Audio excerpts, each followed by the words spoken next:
All right, everybody, it's time to talk about A Clockwork Orange. I watched this movie a week ago. Brilliant. Whoa, knocking everything over. Brilliant. Amazing movie.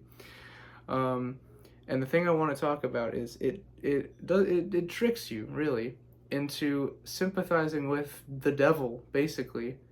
Um, I mean, if so, the main character Alex, if you look at the dark triad or the dark parallelogram or whatever it's called, you got Machiavellianism, narcissism, antisocial or psychopathy, and then sadism right here. And Alex has all of those. He's probably right here. He's got all of them. He's got all of them.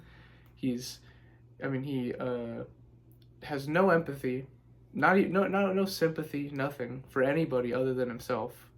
And even then, that doesn't say much. He's sadistic. He enjoys hurting people, and he's just full blown antisocial personality disorder case study, really. However, he's, for lack of I guess this is the perfect term, he's beautiful. He's amazing in terms of a character. He's charismatic. Whenever he walks into a situation, it's like it's already handled. No matter where he is, it's conquered.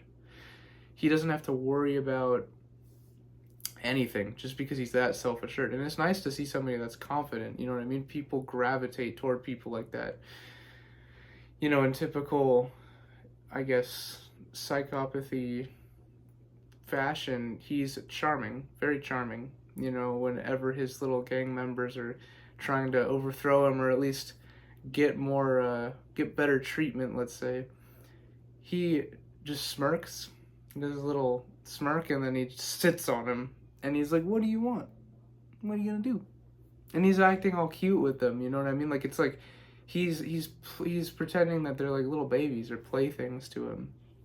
So there's a sort of twisted, I guess, draw to that. And then not to mention, he sort of identifies with the Greek beautiful youth, you know what I mean? He's like a beautiful youth archetype, I guess you could say. And he, even the thing with his long eyelashes in the beginning, that sort of serves to accentuate he's somewhat androgynous. So he's just sort of like a blanket, beautiful, and on the face, he puts on a very nice facade, you know what I mean? He has a nice family, he goes to a nice school, probably, and all of these things, and he likes Beethoven, and all these things, but they're juxtaposed with, for example, look at his room, he's got cassettes of Beethoven, and but then he's got, like, nude models on the walls, and he's got, like, a freaky snake, and then he puts all the things he loots from people in his drawers, and he's got eyeballs as like cufflinks in his weird little outfit he wears with his droogies. I don't understand that, but so either way, you get this weird juxtaposition of the beautiful aspects of him, and these are things that we're sort of we get broad impressions of somebody that we like, that we should gravitate toward. Yet he rapes, he kills people, he steals, like all the evil things you associate with the devil, you know what I mean, Satan. But the interesting thing is, he's a perfect satanic character because he is so charming that you want to root for him, especially whenever he becomes a victim to a system he has no power over. So when you couple the evil with a lack of autonomy, it creates a very interesting moral question. It's, are we happy that he no longer can commit evil, even though the experimental treatment put on him makes it so he's conditioned to respond to violence and sex and all these things that he used to love with guttural, horrible, like, retching and disgust. And then coupled with that, there was the accidental pairing of Beethoven, so his favorite artist then turns on him, and that's the worst part of it. He gets disgusted by listening to Beethoven.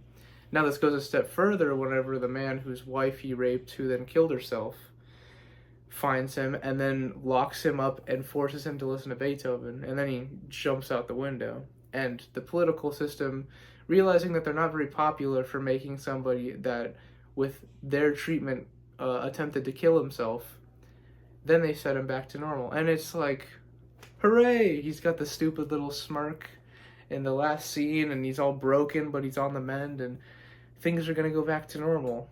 Now, in the book, he leads a better life. Just in the last chapter, he just says, oh, okay. But the movie leaves it ambiguous. So what are we left with? Really, we just watched a man, go through the good old ultra-violence. He raped, the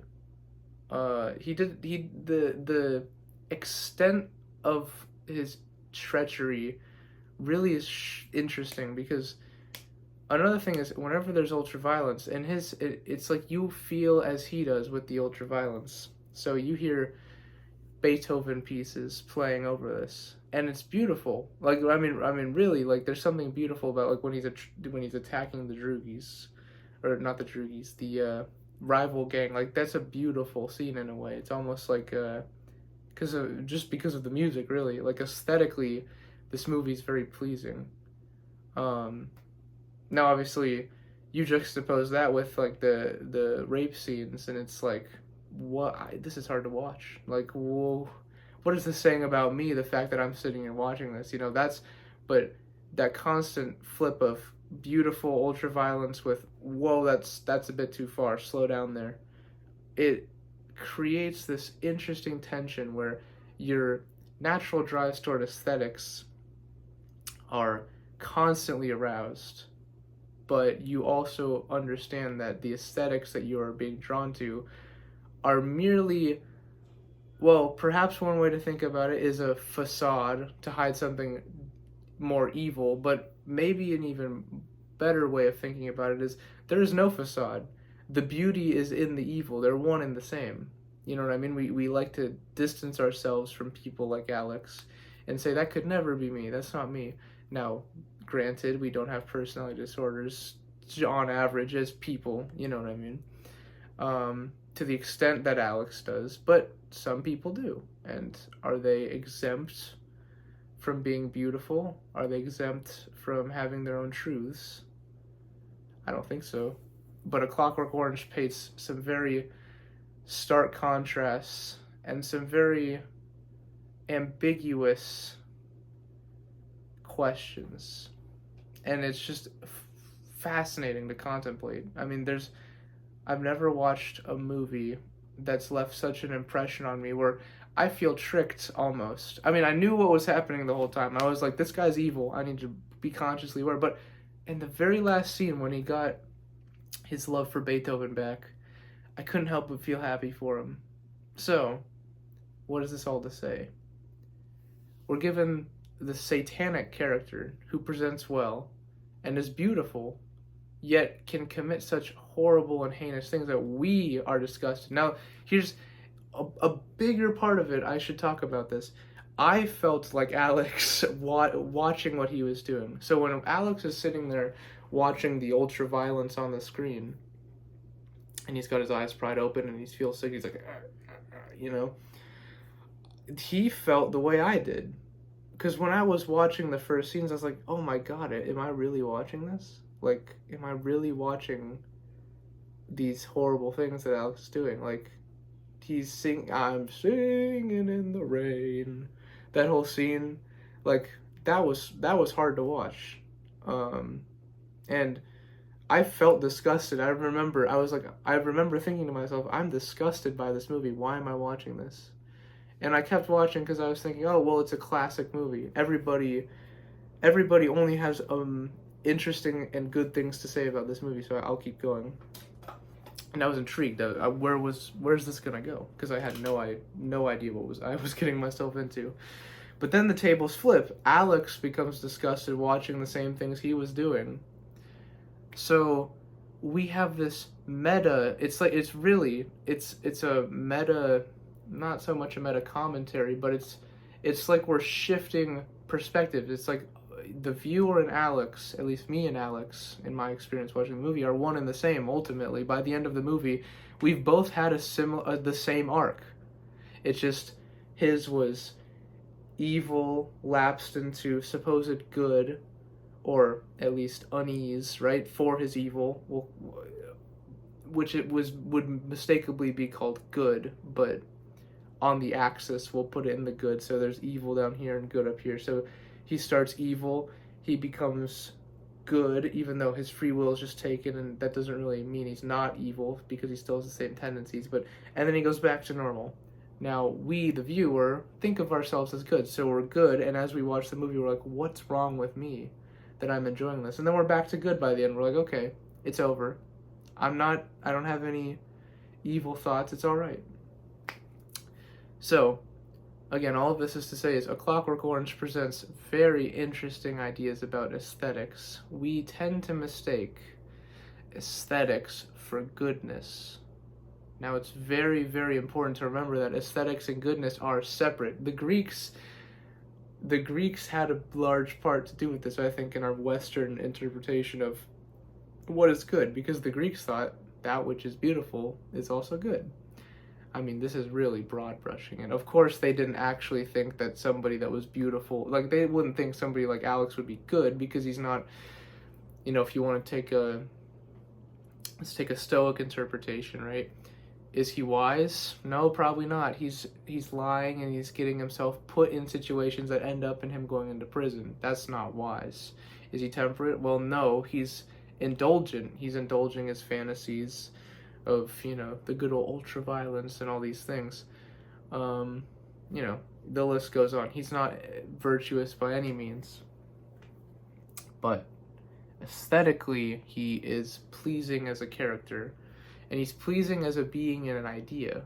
So that's what we're left with. We're left with an evil, aesthetically pleasing being that we sympathize with. That's dangerous. That's very dangerous. So I present A Clockwork Orange as a case study on the worst kind of evil imaginable. The sort of evil that doesn't realize it's evil. And the sort of evil that you may be duped into believing to be good, purely based on aesthetics. And one final thing. Is it newspeak? Whatever the language they use, that's a whole other layer. Just like, whatever it's called in 1984, maybe that's newspeak. The way that they talk, or is it doublespeak? Where they say one thing and they mean another, and everything is jumbled up, and it's almost like a postmodernist sort of sense of the uncanny, or the simulation of a simulation idea, but with language. Now, the inverse is true of the way Alex speaks. It's almost like his method of speaking is hyper real in a different sense, we'll say. He uses part Russian, part Shakespearean, part English, Old English ways of speaking, and they harken back to a time of supposedly stronger values and aesthetics and beauty. So it's almost like it's his language is a sort of truth unto itself. It's more real than real. So and that's just a whole other layer. I mean, I could keep talking about this forever and ever and ever, but the real kicker, I guess, is, aside from the aesthetics, it's like he's hyper real. He's like an archetype. The truth of Alex's beauty is more real than real. It's almost, well, in the movie's context, and in the movie, as it is presented, his beauty is more real than his evil. By that I mean he's committing evil acts while Beethoven is playing. Everything he does is blanketed by a beauty. The cinematography is beautiful. Everything is symmetrical. Like, it's just a joy to watch him do horrible things for reasons beyond what we can control. Obviously, I'm not excusing what he's doing. He's doing evil things. But the movie presents it as something that is, takes a back seat. what you need to focus here. This is the beauty of Alex and Alex's world and Alex's mind. He's confident, he's strong, and all these different things mentally. I mean, and back here, oh, he's doing horrible things that you would not want anybody to do to you or your family. Now, obviously, this is an even broader social commentary. It keeps going and going and going. It's also political commentary. You know, what political movement, well, probably all of them, use aesthetics to hide their true motives? I think by definition, humans are swayed by aesthetics because that's what's most important to us. What's real to us is the impressions, the broad impressions we get. For example, you go to a gym. I was at the gym the other day, and I looked around and I was like, these walls are all different colors. One's green, one's yellow, one's red. I never even realized that. But I don't go to a gym and look at the walls and say, okay, this is a gym because the walls are these colors. No, I look at the gym as a utility. I go to the gym and there's weights, there's benches, there's a mirror. That's it. That's what a gym is to me, because functionally that's all I need it to be. I don't want to get bogged down by all the different things. Now, of course, I'm not saying I'm closed. Eventually I became open to looking around it. It just didn't occur to me now. The same thing applies. I was operating on a very similar level, and we all do, just to get through our lives. We can't possibly get bogged down with all the information we see. That would be chaotic chaos in our own minds. That's akin to being schizophrenic. And that's part of the issue with the postmodern version of the hyperreal, where you get representation of things that are not grounded in a reality. So all of this is to say, we need aesthetics to help put us in the ballpark, essentially, of what is realer than real, what the truths, the more fundamental truths than, let's say, scientific truths, right? And A Clockwork Orange, again, dupes us into it short circuits this sort of sense of truth, where it's almost as if the truth that Alex is evil, is satanic, is superseded by the truth that Alex is beautiful, and that Alex is somebody to be rooted for, you know what I mean? Or to root for. Anyway, these are my thoughts about A Clockwork Orange. Let me know what you think. Comment, like, ring the bell, all the little things that YouTubers tell you to do. And yeah, I will have more thoughts about, hopefully, let's see. I might make a video about Alien Romulus. God, that's a good movie. They should have made, it's the Alien movie they should have made 10 years ago. Great movie. Anyways, yeah, let me know what you think. I hope you loved listening to me ramble as I loved rambling. And I'll see you guys next time.